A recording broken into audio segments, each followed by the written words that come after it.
You're listening to the Shift Training podcast, where we talk about physical, mental, emotional, and spiritual health and just overall well-being.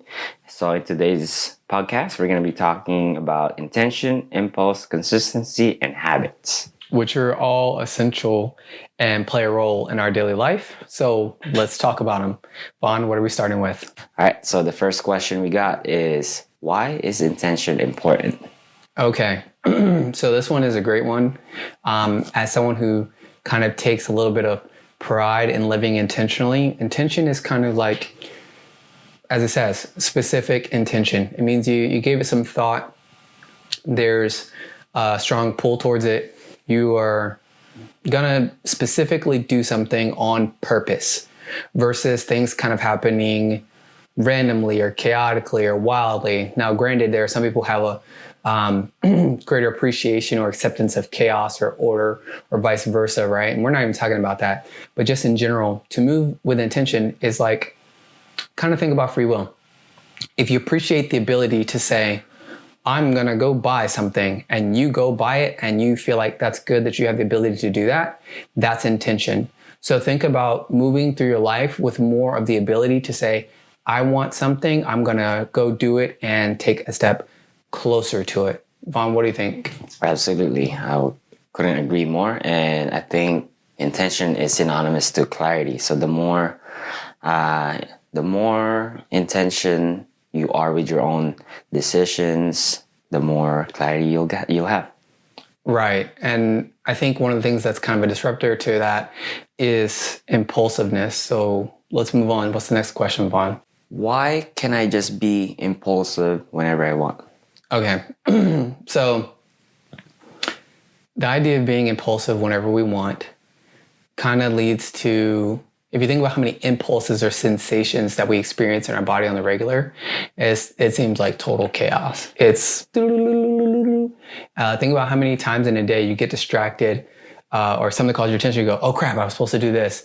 And just imagine doing that at a time that's not great. So for example, we're going to talk about this because everyone in the world's talking about this whole slap deal.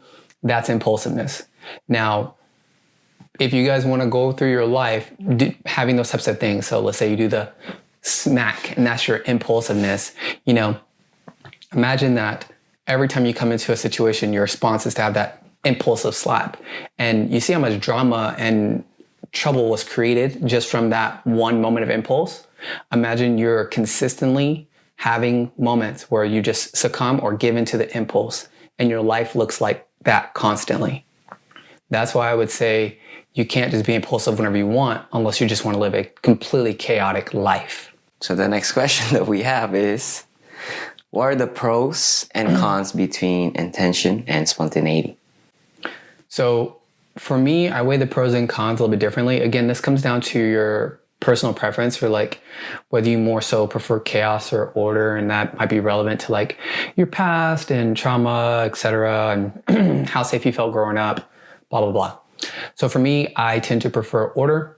I enjoy chaos in small amounts, but I do enjoy taking chaos and making order, which is why I'm a designer or have designer background and experience. And for me, it's kind of like this. Spontaneity creates space for new growth, innovation. Like there's opportunity for change there, and change in itself is beautiful and creates novelty.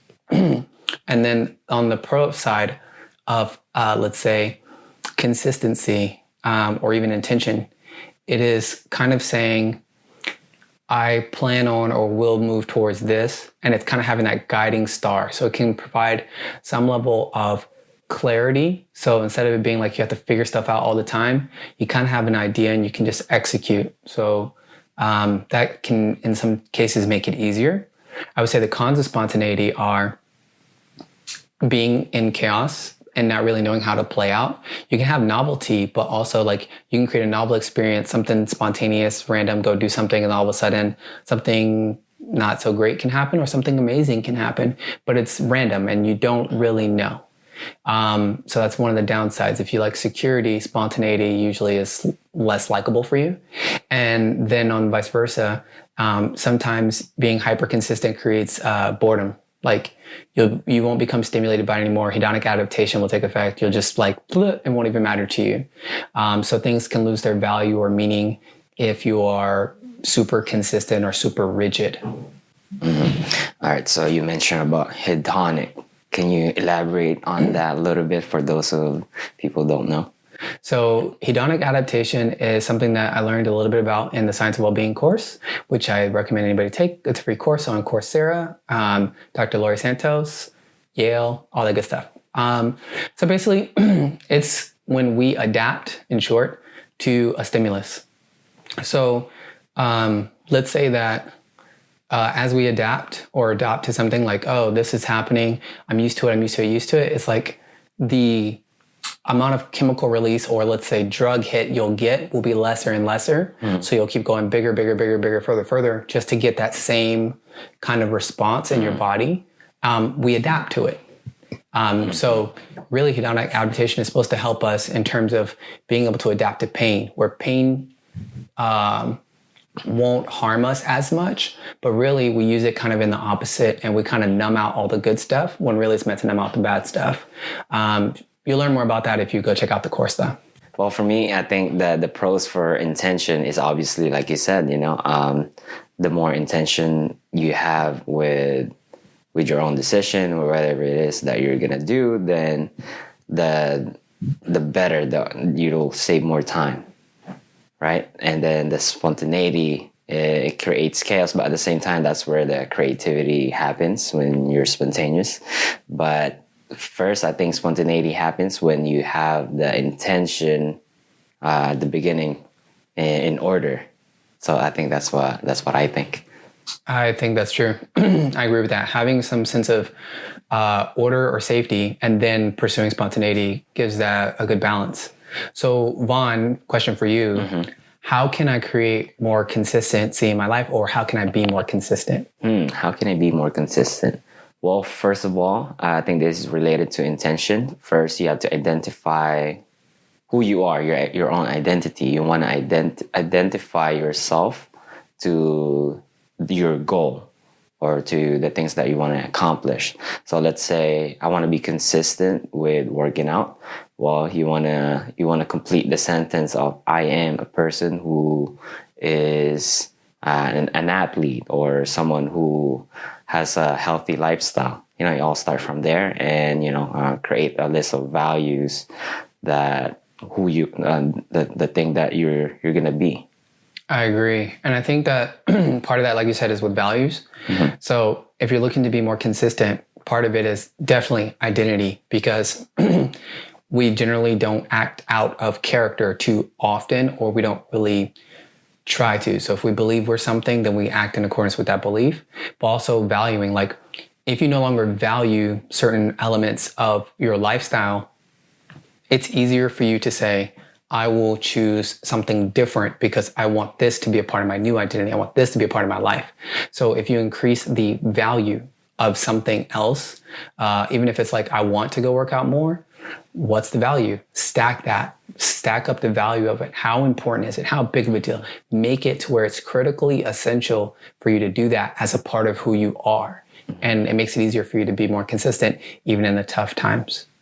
So the next question for Yvonne is, how can I put an end to a bad habit? You don't really put an end for an old habit. You just replace it. And usually we are already wired to do something. Let's say I am someone who wakes up in the morning and look at the phone. So we already have that habits, right? So instead, we need to find like a trigger. Maybe you can put a book in front of your desk when you wake up, and that's a trigger. You can replace that habit of looking at your phone to reading a book, right? So it's mostly bringing the old habits. Instead of doing the old habits, you're just replacing it. Yeah, I completely agree. Replacing the habit is essential. It's hard to just stop. It'd be like, oh, I'm just going to quit something cold turkey. And that's really hard, especially for your brain, especially if you still have those triggers in place that say, hey, do this. The brain generally likes to be energy efficient and looks for a path of least resistance. So even if something's per se taxing on your body budget later and will cost you later. If at the moment it seems easier for you to just be reactant or whatever, you're going to do it unless you have a new habit in place.